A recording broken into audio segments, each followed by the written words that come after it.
Bonjour à tous et à toutes et bienvenue dans cette analyse de personnage. Dans ce format, je dresse le portrait et l'analyse d'un personnage le plus souvent fictif et encore plus souvent issu de manga pour lequel je me suis prise de passion. Nous allons aujourd'hui parler d'Envy, tiré du manga Fullmetal Alchemist de Hiromu Arakawa. Ce manga a eu droit à deux adaptations animées, l'une en 2003, reprenant le début du manga pour ensuite improviser une suite originale, et une autre en 2009, nommée Fullmetal Alchemist Brotherhood, qui, elle, reprend fidèlement le manga d'origine. C'est cette dernière adaptation qui va nous intéresser aujourd'hui. Je vais tenter de vous partager un peu de mon amour et de ma fascination pour ce personnage, de sa conception jusqu'à son traitement. Mais avant, quelques avertissements. Les analyses ne retracent pas les histoires des personnages, il vaut mieux déjà bien les connaître. Si vous ne connaissez pas Envy, je ne peux que vous conseiller de regarder les adaptations animées ou de lire le manga. Sinon, prenez place et tâchons de passer un bon moment ensemble. Nous parlerons ici plus précisément de la version du manga et de l'anime Brotherhood. Un petit aparté comparant les deux versions animées est prévu en fin de vidéo. J'ai effectué plusieurs recherches pour ce travail, mais même en les vérifiant, je ne peux garantir qu'elles soient absolument complètes. Alors si quelque chose vous paraît incohérent ou incomplet, n'hésitez pas à me le dire. Bref, on va commencer sans attendre avec une petite introduction. Envy, comme son prénom l'indique, représente le péché de l'envie. Alors pour commencer, petite présentation des péchés. Le premier homme à avoir véritablement identifié des formes de péché est Évagre le Pontique, ou comme j'aime bien l'appeler, Évagre le Ponticu, un moine du IVe siècle. Évagre définit 8 passions. Les concupiscibles, ou désirs de possession, avec la gourmandise, la luxure, l'avarice et la vaine gloire. Et en face, nous avons les irascibles, ou privations, frustrations, telles que la colère, la tristesse, l'acédie et l'orgueil. Chose intéressante que l'on relève, tous les péchés sont présents, à l'exception de l'envie. À la place de ce dernier, on découvre la tristesse. Cette dernière sera assimilée à l'acédie, qui elle-même donnera plus tard la paresse. Ce n'est qu'au 7e siècle que l'envie sera introduite par Grégoire le Grand. La liste des 7 péchés capitaux sera ensuite définitivement théorisée par Thomas d'Aquin, le coquin. L'envie est donc le dernier-né des péchés, en termes de théorisation. Si l'on s'en tient ensuite à la définition stricte de l'envie, il s'agit de la tristesse ressentie face à la possession par autrui d'un bien, et la volonté de se l'approprier par tout moyen et à tout prix. Nous avons même le savant britannique Bertrand Russell, qui explique que l'envie est la plus importante des causes de malheur moral. Elle ne fait d'ailleurs pas partie des péchés dits concupiscibles, et dont la nature se définit par la recherche précise d'un plaisir. L'envie, elle n'a pas de réponse. Elle se définit directement par sa capacité à ne jamais être rassasiée, sans quoi il n'y aurait plus de péché. Bref, l'envie est tristesse. Maintenant regardez-moi ce bestiau, il a l'air malheureux selon vous. Nous allons nous arrêter ici pour cette petite introduction. Sans plus attendre, nous allons à présent nous pencher sur notre cher personnage. Sans mauvais jeu de mots, cela va de soi. La première fois que l'on voit Envy, que ce soit dans le manga ou les versions animées, il est en train de tenir un discours qui débouchera au fur et à mesure sur une guerre civile, sous l'apparence du père Cornello. On le retrouve ensuite auprès de Gluttony et Lust. Cette dernière va suggérer à Envy de changer d'apparence, celle de Cornello la dégoûtant trop. Et là, on ne s'en rend pas compte. Enfin, si d'ailleurs peut-être que vous l'avez très bien vu. Cette première apparition nous donne déjà un bel avant-goût du personnage. Dans cette révélation de son apparence favorite, on a un plan lent des pieds à la tête, accompagné d'une phrase portant sur le goût d'Envy sur la beauté et la jeunesse. Nous avons donc déjà une première révélation de son côté un peu excentrique et flamboyant, en plus bien sûr de sa nature de métamorphe. Dans le manga, c'est encore mieux. On aperçoit Envy, de dos, en contre-plongée. Et juste après, Lust lui lancera un « Après tout, tu es le plus cruel d'entre nous », ce qui permet encore une fois de le caractériser. Bref, la première apparition d'Envy signe sa personnalité de méchant et son caractère expressif. Mais poursuivons avec une description physique, à commencer par sa tête. La couleur verte n'est présente que dans les versions animées. Dans le manga, Envy a simplement les cheveux noirs. Mais ce choix de couleur ajoutée n'est peut-être pas un hasard et renforce le côté envieux, reptilien et empoisonné du personnage. On dit bien vert de jalousie. D'ailleurs, en parlant de reptiles et de poisons, dans Seven Deadly Sins notamment, dans beaucoup de folklore et même dans l'inconscient des gens, l'envie est assimilée au serpent. On sait également que la véritable forme d'Envy est un monstre aux allures reptiliennes et qui transforme son bras en serpent lors de son combat contre Ling. On peut également émettre une possible liaison avec le serpent du Jardin d'Éden, qui a créé l'envie chez Ève de croquer le fruit défendu. Mais le plus grand lien reptilien que l'on peut faire avec Envy, et le péché qui lui correspond, c'est la créature du Léviathan.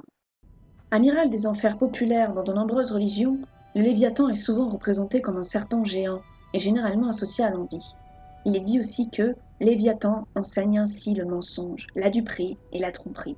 Cela peut sans doute faire écho à la capacité d'Envy à changer d'apparence, même si, nous le verrons plus tard, cette capacité était toute trouvée pour nous. Plusieurs sources indiquent aussi que le Léviathan possède des formes mâles et femelles, voire qu'il peut passer de l'une à l'autre à loisir. Là encore, on a quelque chose d'intéressant.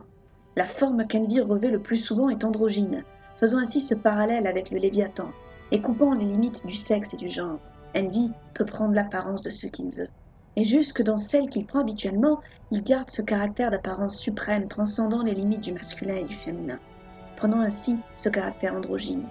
On peut noter d'ailleurs qu'Envy n'est pas vraiment sexué, enfin, on sait pas trop quoi. Même s'il semble se reconnaître comme un garçon, et que les autres, du moins dans la VF, le désignent en disant il, sa nature de métamorphe et d'homonculus rend la chose assez floue. D'ailleurs, si en français Envy est doublé par des hommes, dans les versions anglaises et originales, il est doublé par des femmes, montrant encore une nouvelle fois cette limite qu'il supplante. Pour en revenir à l'apparence, en dehors du côté androgyne, le manga Fullmetal Alchemist est un puits de symboles, qui font que peu de choses sont laissées au hasard, comme par exemple les tatouages des homonculus. Petite explication sur ce tatouage. Composé d'un ouroboros et d'une étoile à 6 branches, il évoque à la fois le cycle de l'évolution fermé sur lui-même et rappelle la pierre philosophale. Si leur position est assez évidente pour certains, la poitrine pour l'os de la luxure, un attribut sensuel, la langue de glottonie de la gourmandise, la main pour gride, avide de possession, pour Envy, je ne parviens toujours pas vraiment à expliquer le choix de la cuisse gauche. Pour moi, il fait écho avec l'apparence androgyne. Un tatouage situé haut sur la cuisse, visible, la cuisse étant encore une fois un attribut légèrement sensuel, surtout quand tu la prends dans la gueule. Une amie, quant à elle, m'a fait le parallèle avec l'expression « sortie de la cuisse de Jupiter », cette expression faisant référence à quelqu'un se pensant supérieur. Envy ne manquant pas de le rappeler. Le dernier symbole que j'aborderai ici sera celui de son bandeau. Ne vous êtes-vous jamais demandé ce que le symbole présent dessus pouvait bien signifier? Non? Bah moi, oui. J'ai cherché un moment et ne suis toujours pas totalement sûre de moi, mais regardez un peu ça. Envy semble avoir sur son front et Glottonie sur ses mains les symboles alchimiques de l'arsenic et de l'eau de vie mêlés. Mais il m'aura fallu aller à l'autre bout de la planète et rencontrer une merveilleuse Wicca pour découvrir que le symbole de son front, lorsqu'il est tourné vers le haut, possède plein de significations. Encore une fois, je ne peux pas affirmer clairement que ces symboles sont bel et bien corrects, ni que c'est ce que l'auteur a voulu nous communiquer. Je peux cependant vous affirmer qu'en alchimie, le triangle pointé vers le bas fait référence à l'élément de l'eau, et également à tout ce qui concerne le féminin. Il est tout de même drôle de voir qu'Envy possède un élément ayant le mot vie avec un autre qui est un poison. Cela me permet de faire une transition toute trouvée pour ma partie suivante, la dualité et la torture du personnage. Envy est tour à tour défini comme flamboyant, autoritaire, vulgaire, cruel, lâche, vicieux. Il a cette dualité entre son côté enfantin et immature que l'on retrouve parfois dans ses expressions, et la cruauté qu'il ne cesse de revendiquer. Bref, peut-être le pire de tous les homonculus. Mais c'est sans compter tout ce que nous avons dit dans notre première partie. Envy est par essence le péché de l'envie personnifiée. Et l'envie, avant toute chose, c'est de la tristesse. Imaginez, ne jamais pouvoir se débarrasser du sentiment de manque et de regret, de ne pouvoir être à la place des autres.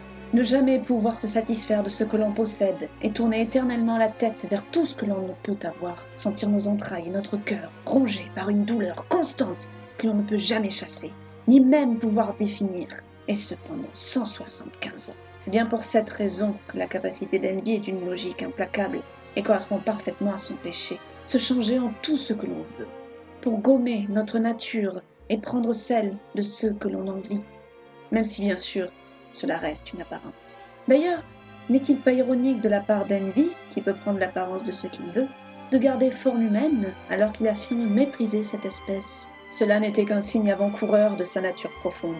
Un être triste, sans savoir forcément pourquoi, prisonnier de sa nature et condamné à envier ce qu'il a fini par mépriser par esprit de protection.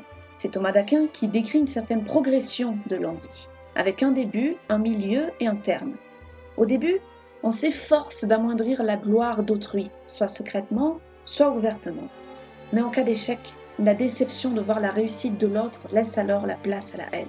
Cela résume tout à fait le caractère et le comportement d'Envy, exubérant, prompt aux provocations et profondément complexé, ce qui peut se comprendre lorsqu'on aperçoit sa véritable apparence. J'ai été amenée à regarder quelques vidéos pour faire cette petite vidéo, dont 2 qui ont retenu mon attention. Elles sont toutes les 2 en anglais, mais je suis parvenue à en comprendre plusieurs propos et je vous les partage ici. Le pire conseil pour écrire un vilain par The Casual Otaku. Selon ce vidéaste, Envy est plus intéressé par le fait d'apparaître sadique que de l'être réellement, puisqu'il est dans le déni de sa nature. Il ne jouit pas directement de la douleur qu'il inflige aux autres, mais davantage d'assouvir son désir de vengeance envers les humains qui l'envient. The Casual Otaku révèle aussi que Mustang et Envy ont tué le meilleur ami de l'un et de l'autre, Lust étant peut-être la seule personne pour qui Envy avait de la sympathie. Je me permets d'ailleurs d'ajouter qu'Envy a tué Hughes, ce qui n'est pas un hasard.